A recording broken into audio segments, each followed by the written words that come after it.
바람이 살랑이는 늦봄의 오후였다. 창가에 걸린 얇은 레이스 커튼이 미풍에 부풀어 올랐다 가라앉기를 반복했다. 따뜻한 햇살은 거실 바닥에 긴 사각형의 궤적을 그리며 내려앉았고 그 위로 미세한 먼지들이 금가루처럼 반짝이며 부유하고 있었다. 창밖으로 보이는 하늘은 구름 한 점 없이 투명한 푸른빛이었다. 윤정은 찻잔을 든 채 한참 동안이나 그 하늘을 바라보았다. 평온했다. 아니, 평온하다 못해 비현실적일 만큼 고요한 오후였다. 그런데 이상하게도 그 투명한 하늘을 보고 있자니 가슴 한구석이 화탓해지며 먹먹한 기운이 차올랐다. 아무런 예고도 없이 마음에 둑이 터진 것처럼 엄마에 대한 생각이 밀려든 것이다. 거실 한복판에서는 아이들의 웃음소리가 은은하게 퍼지고 있었다. 초등학교에 다니는 아들 민준이와 딸 서연이는 바닥에 배를 깔고 앉아 레고 블록을 맞추며 자기들만의 세계에 빠져 있었다. 부엌에서는 퇴근한 남편이 소매를 걷어붙이고 저녁 준비를 돕고 있었다. 칼질하는 소리, 보글보글 찌개가 끓는 소리가 집안의 공기를 온기로 채웠다. 여보, 오늘은 평소보다 일찍 왔네? 무슨 좋은 일이라도 있어? 남편 진우가 고개를 내밀며 다정한 목소리로 물었다. 윤정은 억지로 입꼬리를 올려 미소를 지어 보였다. 응, 그냥 오늘따라 일이 손에 안 잡혀서 일찍 정리하고 나왔어. 대답은 했지만 마음 한편은 여전히 묵직한 추를 매단 듯 가라앉아 있었다.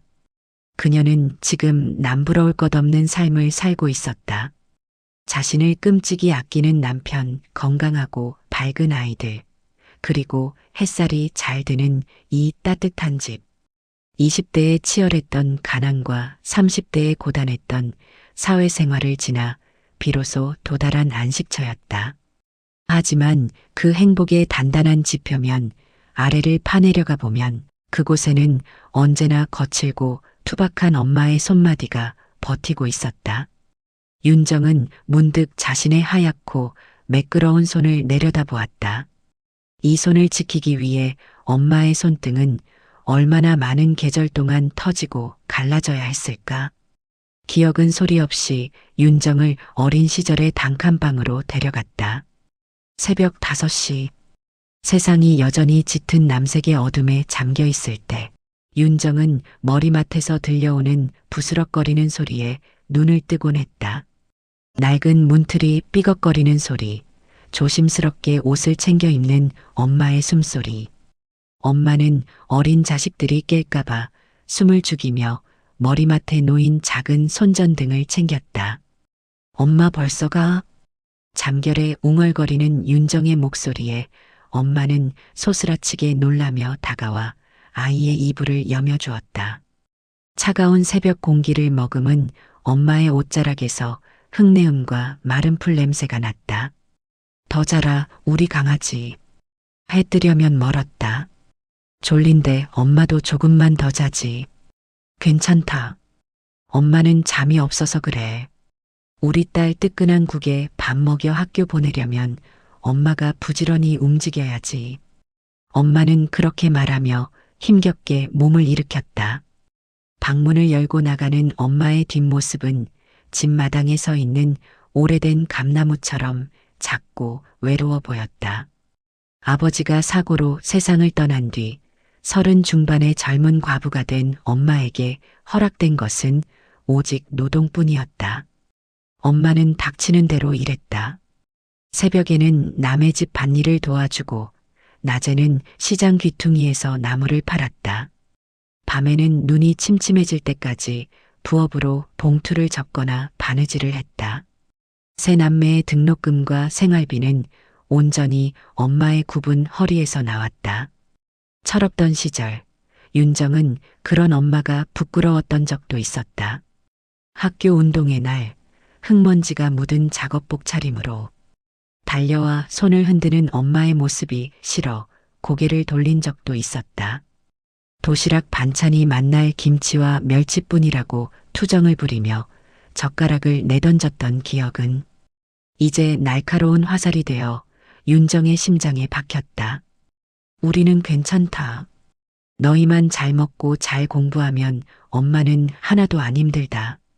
그 말은 엄마가 평생을 바쳐 지켜온 거짓말이었다. 힘들지 않을 리가 없었다.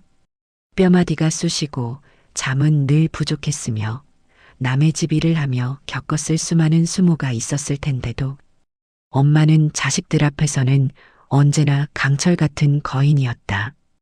윤정은 고개를 저으며 생각에서 깨어났다. 눈가에는 어느새 눈물이 맺혀 있었다. 나는 왜 이제야 이 모든 것들이 보이는 걸까? 성공해서 효도하겠다는 다짐은 일상이라는 핑계 앞에 늘 뒷순위로 밀려났다. 결혼하고 아이를 키우며 살다 보니 정작 내 아이들의 간식은 유기농으로 챙기면서 엄마가 혼자 듯이 점심 식사는 무엇인지 물어본 적이 없었다. 마지막으로 엄마를 본 게 언제였던가. 명절에 들러 정신없이 밥만 먹고 올라온 게 벌써 몇 달 전이었다. 중간중간 걸려오는 엄마의 전화에도 윤정은 늘 바쁘다는 핑계를 댔다.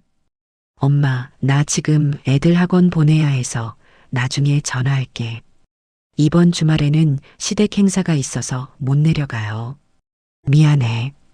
엄마는 서운한 기색 한 번 없이 그래. 바쁜 게 좋은 거다. 애들 잘 챙기고 밥 잘 챙겨 먹어라라며 먼저 전화를 끊어주곤 했다. 그 배려가 당연한 것인 줄로만 알았다. 갑자기 가슴을 찌르는 통증에 윤정은 자리에서 벌떡 일어났다. 더 이상 가만히 앉아 있을 수가 없었다. 지금 당장 확인하지 않으면 엄마의 시간은 기다려주지 않을 것 같다는 불안감이 엄습했다. 여보. 부엌에 있던 진우가 놀라 고개를 돌렸다. 나 지금 엄마한테 좀 다녀올게. 지금 안 가면 후회할 것 같아. 남편은 윤정의 젖은 눈가를 가만히 바라보더니 상황을 묻는 대신 조용히 앞치마를 벗었다. 그는 아내의 마음속에 소용돌이치는 감정을 읽은 듯했다. 그래. 늦어도 되니까 조심히 다녀와. 애들은 내가 저녁 먹여서 재울게.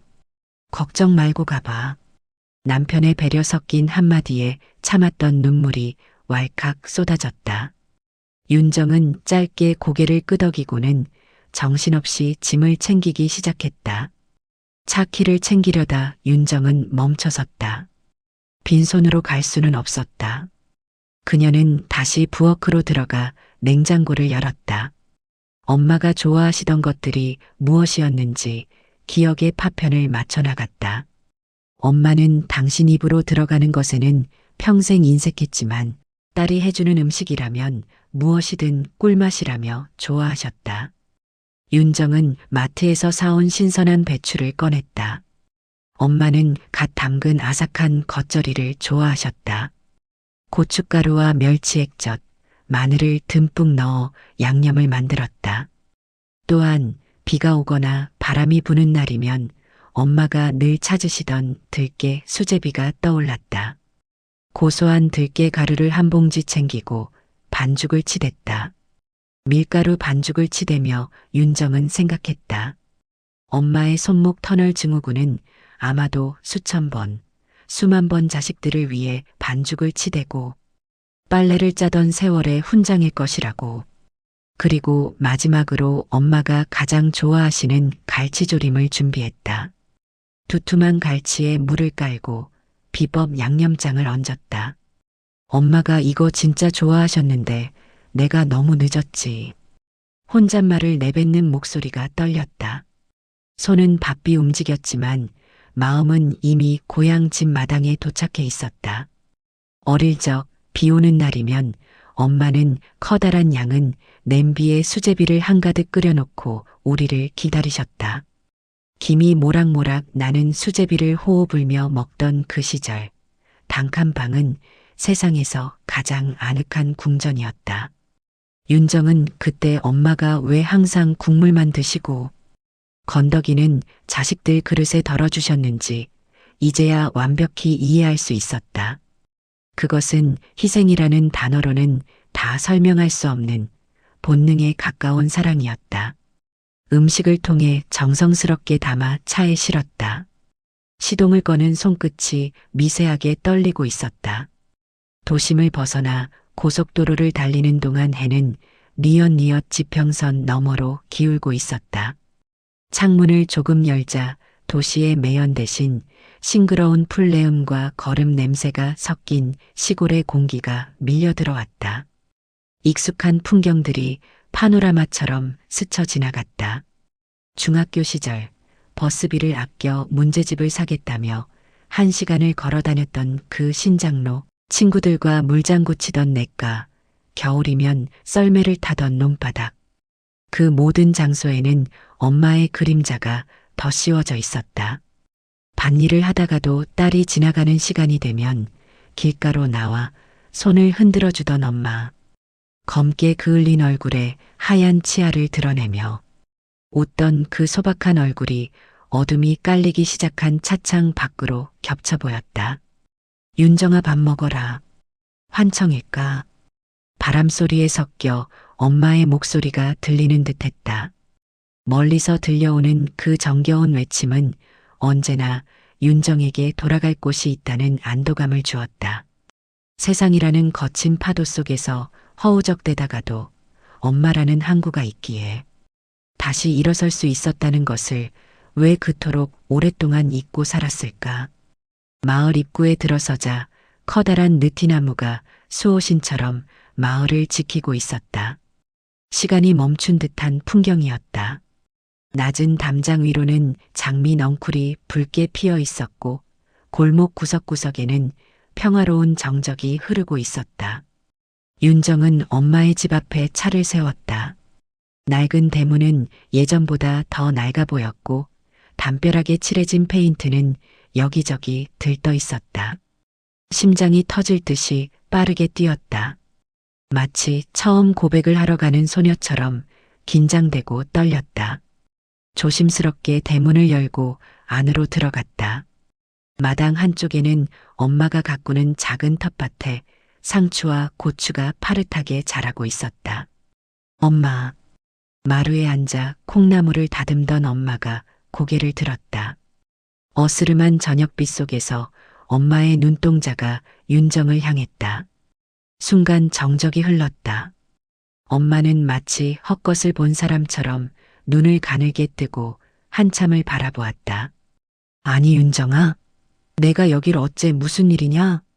엄마는 서둘러 일어났지만 예전처럼 민첩하지 못했다. 무릎이 불편한 듯 한 손으로 벽을 짚으며 천천히 몸을 일으키는 모습에 윤정은 가슴이 철렁 내려앉았다. 가까이서 본 엄마는 너무나 작아져 있었다. 어릴 적 윤정의 눈에 비친 엄마는 세상 그 무엇보다 크고 든든한 산 같았는데 이제 눈앞에 서 있는 노인은 바람 불면 날아갈 듯 가냘픈 존재가 되어 있었다. 하얗게 센 머리칼과 깊게 파인 주름, 그리고 굽어버린 등. 엄마. 윤정은 달려가 엄마를 꼭 껴안았다. 엄마의 몸에서 나는 특유의 분내와 흙내음이 코끝을 찔렀다. 작고 가벼운 몸이었지만 품 안으로 전해지는 온기만큼은 여전히 뜨거웠다. 무슨 일이냐니까? 애들은? 서방은? 아무 일도 없어. 그냥 엄마 보고 싶어서 왔어. 윤정의 목소리가 울먹임에 젖어들었다. 엄마는 잠시 당황한 듯 하더니 이내 딸의 등을 토닥여 주었다. 참나 먼 길을 이 저녁에 밥은 먹었냐? 배고프지? 자신의 건강보다 딸의 허기를 먼저 걱정하는 말. 윤정은 눈물을 훔치며 차에서 가져온 음식 꾸러미를 식탁 위에 펼쳐 놓았다. 이걸 내가 다 했어? 식탁 위에 정갈하게 놓인 갈치조림과 겉절이, 수제비 반죽을 보며 엄마의 눈동자가 흔들렸다. 엄마는 떨리는 손으로 갈치조림 한 점을 떼어 입에 넣으셨다. 그리고 아주 천천히 오랫동안 씹으셨다. 맛있네, 우리 딸 솜씨가 엄마보다 낫다. 이제 진짜 다 컸네. 그 한마디가 왜 그리도 아프게 들렸을까? 다 컸다는 말은 이제 엄마의 도움 없이도 잘 살 수 있다는 뜻이기도 했지만 동시에 엄마가 뒤로 물러날 시간이 되었다는 선언처럼 느껴졌기 때문이다. 식사를 마친 뒤 두 사람은 마당 평상에 나란히 앉았다. 밤하늘에는 별들이 하나둘 깨어나기 시작했고 풀벌레 소리가 정겹게 들려왔다. 시원한 밤바람이 두 사람 사이를 지나갔다. 엄마가 윤정의 손을 가만히 잡았다. 굳은 살이 박여 거칠거칠한 엄마의 손바닥이 윤정의 매끄러운 손등을 쓸어내렸다. 윤정아, 엄마는 행복하다. 엄마 뭐가 행복해. 평생 고생만 하고 자식들 뒷바라지하느라 여행 한번 제대로 못 가보고. 아니다. 나는 너희 키우는 맛에 살았어. 밭일하다가도 집에 가면 너희가 자고 있는 모습만 봐도 배가 불렀다. 내가 이렇게 좋은 사람 만나서 예쁜 자식 낳고 잘 사는 거, 그거면 내 인생은 성공한 거야. 더 바랄 게 없다. 윤정은 고개를 숙였다. 엄마의 행복 기준은 언제나 자신이 아닌 자식이었다. 엄마 미안해. 내가 너무 늦게 왔지? 자주 오겠다고 해놓고 맨날 바쁘다고만 하고 나 진짜 나쁜 딸이야. 참았던 울음이 터져 나왔다. 엄마는 아무 말 없이 윤정을 품에 안고 등을 토닥였다. 미안해할 거 하나도 없다. 부모는 자식 뒷모습만 보고 살아도 좋은 법이야. 내가 내 삶을 열심히 사는 게 나한테는 제일 큰 효도야. 하지만 윤정은 이제 안다. 자식의 뒷모습만 바라보는 부모의 마음이 얼마나 쓸쓸했을지, 그리고 그 뒷모습이 보이지 않을 때 얼마나 먼 길을 눈으로 쫓았을지를. 어느덧 밤이 깊었다. 윤정은 오늘 밤 엄마 곁에서 잠들기로 했다. 좁은 방에 엄마와 나란히 누우니 어린 시절로 돌아간 기분이었다.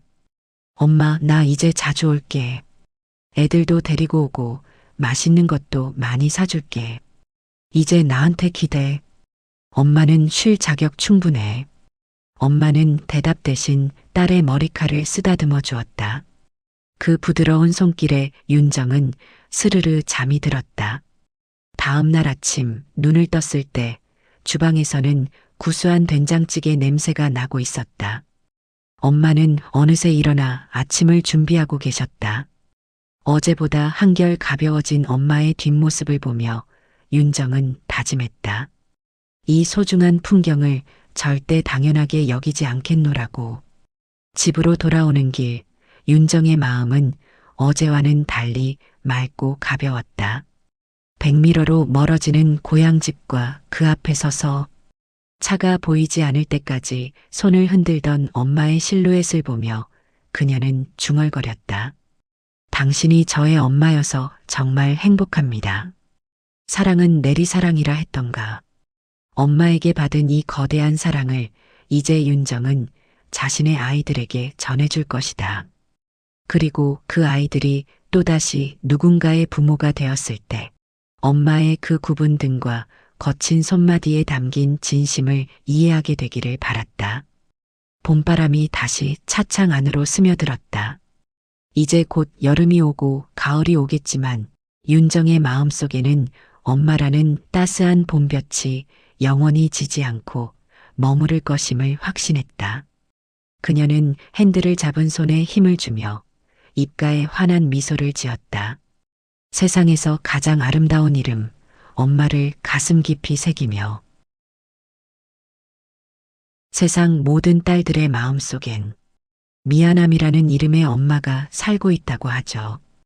여러분도 윤정이처럼 뒤늦게 깨닫고 가슴 아팠던, 혹은 엄마를 보며 마음이 뭉클했던 기억이 있으신가요?